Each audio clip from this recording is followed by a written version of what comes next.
আসসালামু আলাইকুম রহমতুল্লাহ। এক মা তার ছেলেকে বলছে, দুষ্টামি করতেছে, তাই বলতেছে তোরে আমি বিক্রি করে দেব। তো ছেলে একথা শুনে ব্যাপক কান্নাকাটি করেছে যে মা আমারে বিক্রি করে দেবে, এটা কি সম্ভব, বা এটাকে আমি কোনোভাবে মেনে নিতে না, মা তুমি বিক্রি করে দেবে না। তো তখন মা বলছে, রে ওরে পাগল, তোরে আমি বিক্রি করব, তোদের তো কেউ কিনতে পারবো না, কারণ এমন কিছু চাইবো যেটা বিনিময়ে তোর নিতে পারবো না। তো এখন ঘটনা হয়েছে, আওয়ামী লীগের নির্বাচনে ফিরে এসে অংশগ্রহণ করার বিষয়টি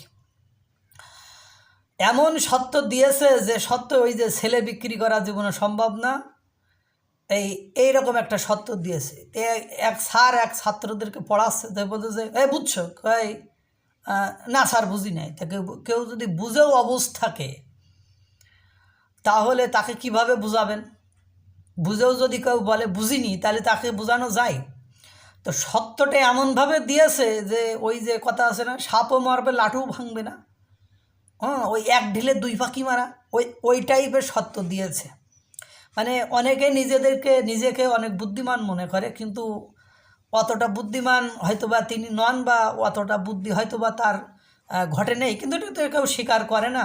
এটা হলো পরিবেশ পরিস্থিতি, জটিল থেকে জটিলতর করার একটা প্রক্রিয়া ছাড়া আর কিছুই নয়।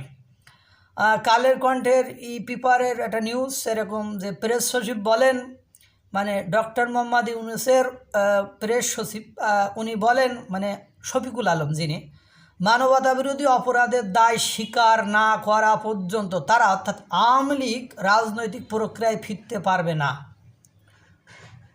তো এখন কথা হলো, বলেন আপনি দায় জীবনে স্বীকার করে, এই দায় স্বীকার করা মানে কি? যে আমরা অপরাধ করেছি, তো এখন এই দায় যদি স্বীকার করে নেয়, পরবর্তীতে এরা তো নির্বাচন দিয়ে চলে গেলে যে সরকার ক্ষমতায় আসবে, তারা তো এসে আবার মানবতা বিরোধীর অপরাধের বিচার করবে না। আপনারা মুক্তিযুদ্ধের বিষয়টা দেখেন না, মুক্তিযুদ্ধের মানবতা বিরোধী যে বিচার ৭১-এর পরে এসে আপনার এই আপনার ২০০৮ সালে আওয়ামী সরকার ক্ষমতা নেওয়ার পরে সে মানে সেই বিচারটা হয়েছে কি হয় নাই, হয়েছে। তো এখন ঘটনা হয়েছে যে এই মানবতা বিরোধীর এই দায় আওয়ামী লীগ এ জীবনে কেন পরের জীবনেও সে মানে স্বীকার করবে, এটা আমার মনে হয় না। আর এটা ওই যে ছেলের বিক্রি করে দেওয়ার মতো সত্য আমার মনে হচ্ছে। তো তিনি আরও বলেছেন, গণহত্যার সমর্থনকারী আওয়ামী লীগের সমর্থনকারীরা এখনও ভ্রান্তিতে আছে যে দেশ নির্বাচনমুখী হলে তারা রাজনৈতিক প্রক্রিয়ায় ফিরতে পারবেন, কিন্তু দুঃখিত, মানবতা বিরোধী অপরাধের দায় স্বীকার না করলে এবং খুন এবং গুমের সাথে জড়িত যে সকল ব্যক্তি আছে তাদেরকে বাদ না দেওয়া পর্যন্ত আওয়ামী লীগ নির্বাচনে অংশগ্রহণ করতে পারবে না। তা এদেরকে বাদ দিলে তো আওয়ামী লীগের আর কেউই থাকে না। এটা তো ওই আওয়ামী লীগের বড় বড় যারা নেতা আছে, নামধারী নেতা আছে, তারা তো সব বাদ পড়ে যায়। এবং কথা হলো, আমাদের বর্তমান সময়ে যে মামলাগুলো হয়েছে, সেই মামলায় দেখা যায় একজন হত্যা মামলায় 155 একজনকে হত্যা করার দায় 155 জনের নামে মামলা হয়েছে।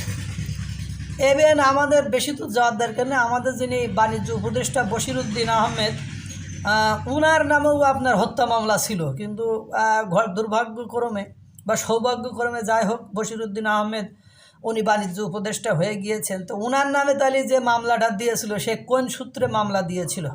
পরবর্তীতে শোনা গিয়েছে উনি হলো উনাদের পন্থী বা উনাদের মন মানসিকতার, এই জন্য ওনাকে নিয়ে তো আন্দোলনও হয়েছিল। 1/11-এর পরে আপনারা জানেন, 1/11 যেবার হয়েছিল, এরপরে এরকম চেষ্টা করা হয়েছিল, কিন্তু বিএনপির দলটিকে ভেঙে ছোট ছোট কয়েকটি দল করা হয়েছিল।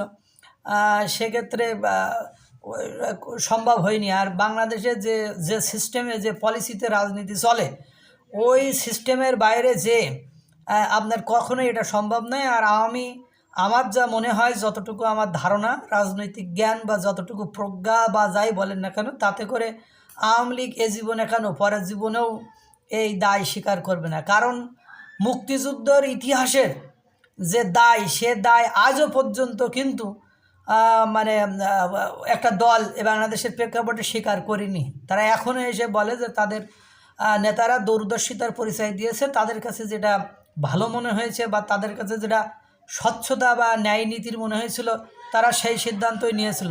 আল্লাহ তাআলা সকলকে ভালো রাখুক, সুস্থ রাখুক। আসসালামু আলাইকুম ওয়া রাহমাতুল্লাহ।